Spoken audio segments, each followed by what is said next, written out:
ବହୁ ବର୍ଷ ଧରି ଭଲ ପାଇବା ପରେ ଗୋଟେ ପୁଅକୁ ସେ ଭଲ ପାଉଥିଲେ ରାନୀ ପଣ୍ଡା, କିନ୍ତୁ ସେ ପୁଅ ଆଜି ଅନ୍ୟ ଜଣଙ୍କୁ ବିବାହ କରୁଛନ୍ତି। ଆଉ ଏହା ଦେଖି ଜମାରୁ ବି ସହି ପାରିଲାନି ହିଁ ରାନୀ ପଣ୍ଡା। ଆଉ ସେ ତାଙ୍କ ସୋସିଆଲ ମିଡ଼ିଆରେ ନିଜର ଦୁଃଖକୁ ପ୍ରକାଶ କରିଛନ୍ତି।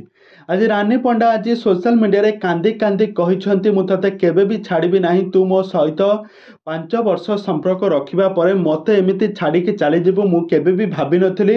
ଆଉ ସେ ଆଜିଠୁ କାହା ଉପରେ ବି ସେ ବିଶ୍ୱାସ ରଖୁନାହାନ୍ତି ବୋଲି ସେ କହିଛନ୍ତି ରାନୀ ପଣ୍ଡା।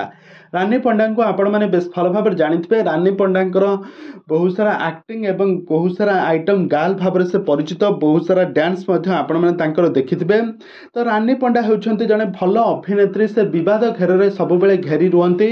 ତ ସେ ଦୀର୍ଘ ଦିନ ଧରି ସେ ଗୋଟେ ପୁରୁଷକୁ ଭଲ ପାଉଥିଲେ, କିନ୍ତୁ ସେଇ ପୁରୁଷ ଆଜି ଯେତେବେଳେ ତାଙ୍କୁ ଛାଡ଼ି ଅନ୍ୟ ଜଣଙ୍କୁ ବାହା ହେବା ପାଇଁ ଯାଉଛନ୍ତି, ଏମିତି କିଛି ଖବର ସେ ଯେତେବେଳେ ପାଇଲେ, ସେ ନିଜେ କାନ୍ଦି କାନ୍ଦି ସୋସିଆଲ ମିଡ଼ିଆରେ ନିଜର ଦୁଃଖକୁ ପ୍ରକାଶ କରିଛନ୍ତି। ଆଉ ମନେ ମନେ ବହୁତ ଦୁଃଖ ପ୍ରକାଶ କରିଛନ୍ତି, ବହୁତ ମିସ୍ କରୁଛନ୍ତି ତାଙ୍କୁ, ଏମିତି କିଛି ସେ ସୋସିଆଲ ମିଡ଼ିଆରେ କହିଛନ୍ତି।